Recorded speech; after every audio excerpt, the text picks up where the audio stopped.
Yeah, very interesting. Jan, I asked you sort of en passant almost earlier about whether or not culture was on the international agenda. UNESCO tries to put it on the international agenda, certainly. But on the cultural agenda, not necessarily on the political agenda. Is it on the political agenda?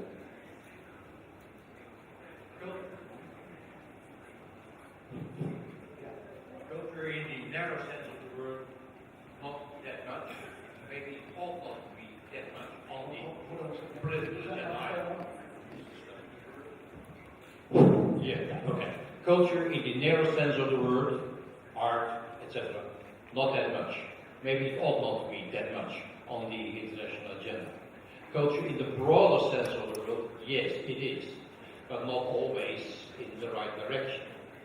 Because the nature of the content of culture is important, and the content of leadership is important, and they have to be brought together, right? That's politics. Let me give an example. A wrong example, a bad example, not a good example, like you have brought now to our attention. Western Europe, yes? Immigration. People coming from African and Arab nations. Then we have leaders in Western Europe, say my country, who say that, for instance, Muslims have a underdeveloped, backward religion.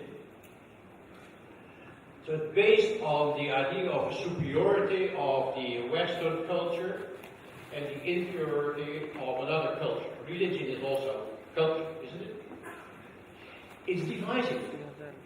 Culture, like the President said, is not divisive. It's differentiating. But leaders can use the differentiated character of cultures in such a way that it becomes divisive.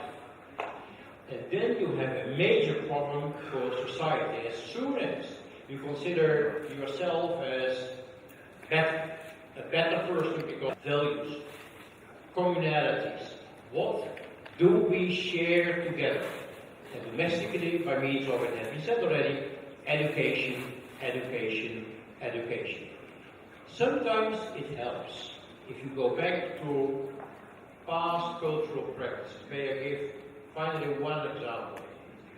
Rwanda, genocide. More than 1 billion people being killed in a day or two. In the prisons, nearly 200,000 people. In prisons which could together have no more than 30,000 people. In order to try them according to standards, modern standards, it would take decades and decades, and the calculations were that it would bring us until the year 2100. Many people would have died already. Then Kagame started Gacaca, which was a traditional way of attacking that politically, freely, in literature, by talking, the abuse of foreign economic power.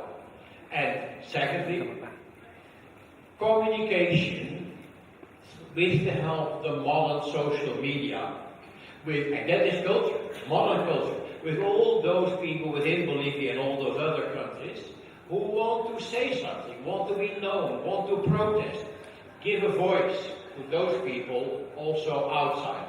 That could be an important contribution of culture and the artifact of culture to peace and democracy and human rights. That is absolutely right. That's a good point. Very quickly, if you will. Yes, very quickly.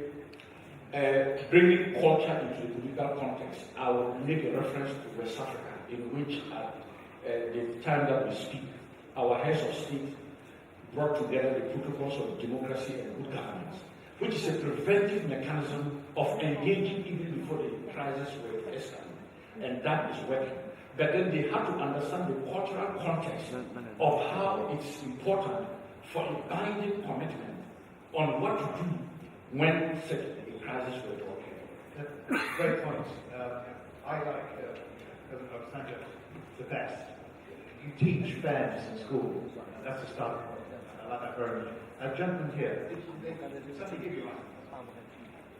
Maybe you can take this mic. By all means.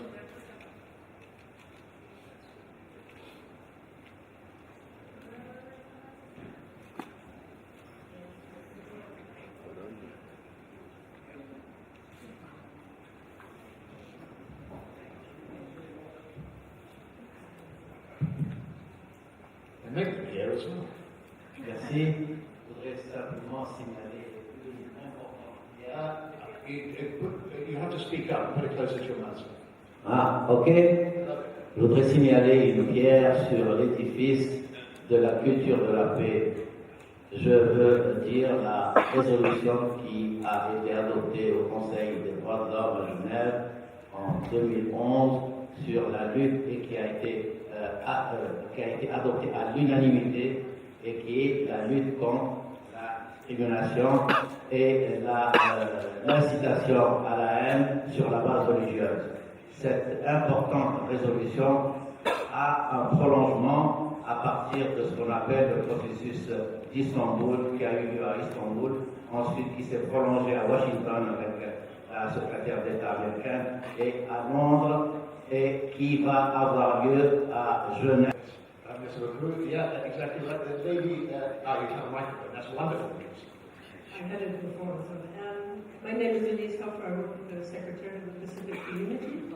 And my question is to Jean-Michel Jarre. You mentioned that part of your work was assisting with the protection of traditional knowledge. So I was just of indigenous communities and local communities. So I wanted to ask you if you could just elaborate on that, please. Thank you.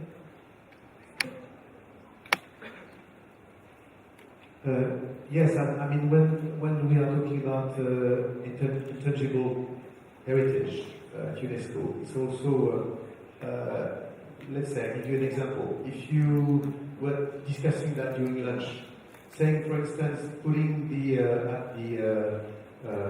immaterial heritage, the French cuisine or the Chinese cuisine, they don't need it. Because anyway, they are strong in their sector. So the responsibility of artists such as my colleagues and myself having a kind of privilege, having an audience, a wide audience, is to use our situation. The only way for them to save and not disappear, which is the same for everything. It's what I think it's answering to your question. Any other questions? Just one from me from the guest microphone. Just before, does the media have a in linking up affiliation? Beginning with you. Absolutely, Stephen. That is able to act diversity resource for it. And we need to be able to work the media even in conscious of this and aware of Not just normal media, but about social media. It's a challenge, and recently I attest to that. And off my head, come up with the type of innovation and you get a deeper inner feeling of the polarizer. Because all these social media, they have, and to put culture at the top.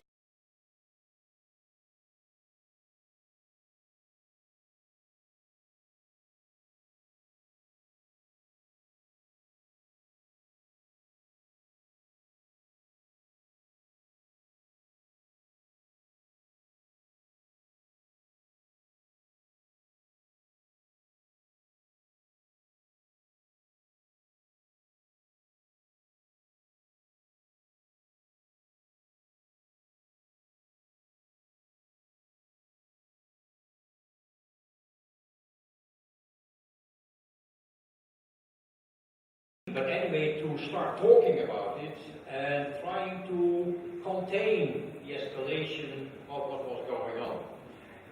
There are many conflicts in many countries which are hardly known outside, because there is oppression, there is discrimination, and media can play a role, journalists can play a role, by going there Is that a and cultural speaking role? about it. That is A cultural role.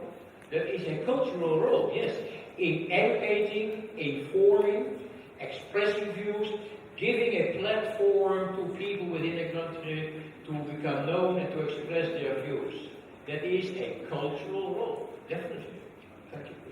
Yeah, definitely. There is also another role that that social media has is the fact that today anybody.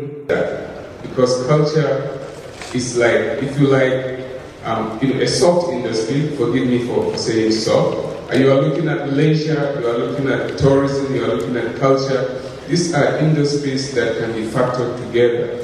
That's can I short form, tell me I'm wrong, but how can Africa use the new burgeoning middle class? Well, that's what I'm trying to point out. Look, that's a very good question. Gentlemen, who would like to pick up?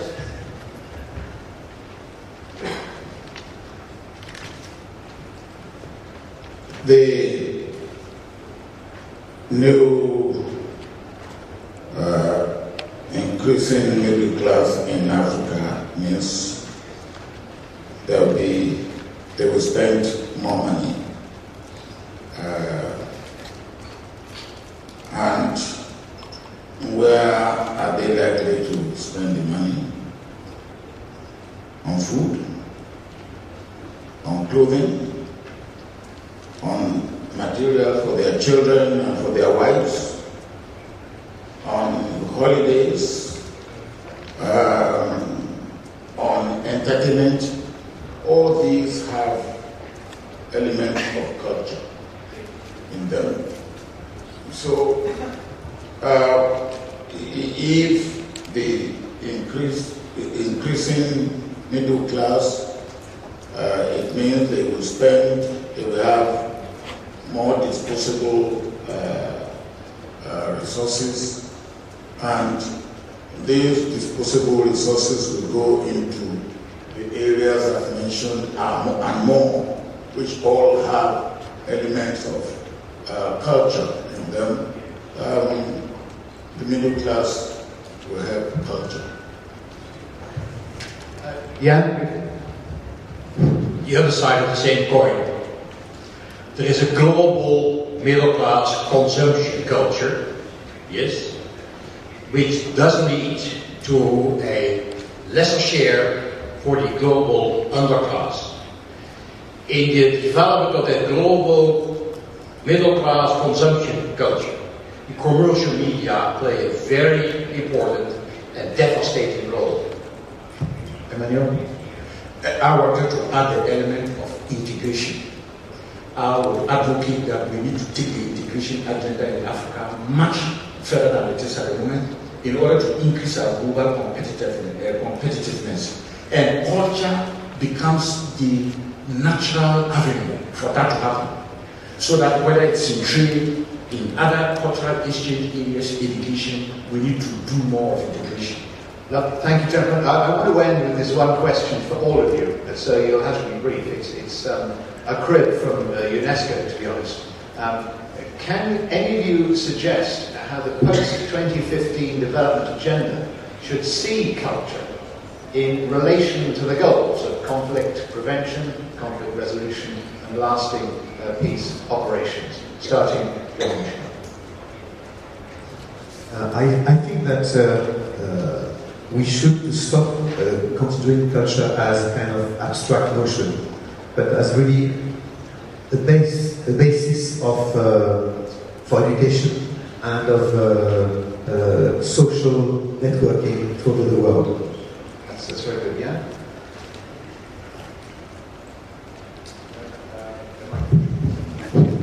In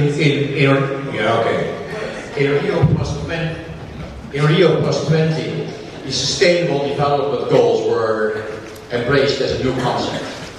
I would be in favor of bringing national views on cultural diversification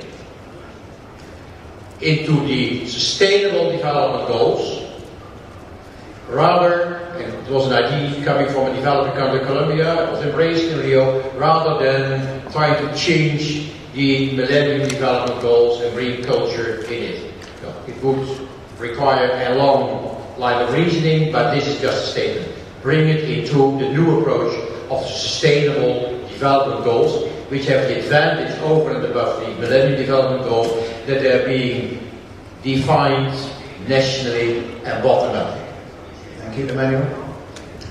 I would advocate for culture to be the undergirding norm that binds development efforts to the post-2015 agenda in a way that builds national capacities. National capacities meaning looking at local levels to national levels and ensuring that in each of our countries, when we talk about dialogue, we mean it in terms of how it is translated into practice and not just as a concept.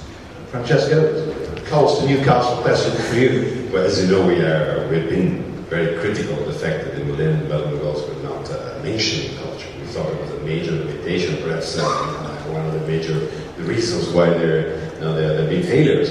So, in the past 10 years, I think there has been what I would call a quantum leap in the knowledge of the role of culture. Not only in institutional terms, although we had the Declaration of Cultural Diversity, new conventions, and so on, but also as a global culture. So I think it's time now to move on, to recognize culture as a transversal enabler, as I said, but also to use the new mechanisms to define specific objectives. And I'm sure that this will happen in the coming season. I believe that if there will be successor to Millennium Development Goals, that successor should include culture. Respect for the cultural diversity, the role that culture can play and all that. And these, because what people say that whatever you bring into post-millennium goal must be measurable. Now, if you work it out, you can find, you get how you will measure how a country is doing in the area of respect for diversity of culture, how it is doing in training, education in culture, and the use of culture. But I believe that if there will be any successor, culture must feature in that successor. Exactly right. All right, Mr. President, Francesco, Emmanuel, Jens, Jean-Michel, thank you all very much indeed. Thank you.